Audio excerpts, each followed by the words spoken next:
আজকাল কি যে উল্টোপাল্টা বায়না শিখেছে ও, যখন তখন এসে বলবে ওর একটা আকাশ চাই, আর আমিও বোকার মতো সব কাজ ফেলে ওর চোখের মাপের আকাশ খুঁজতে থাকি। শুধু কি তাই, তাতেও আবার ওর আপত্তি। এটাতে বলে মেঘ ভর্তি, তো ওটাতে একঘেয়ে আলো। গোধূলি আকাশ দেখলেই ও আবার লজ্জায় মরে যায়।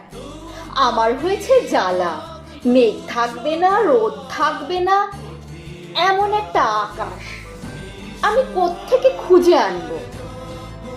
গোলাপ হবে অথচ কাঁটা হবে না, রংটাও আবার লাল, এমন আবার হয় নাকি?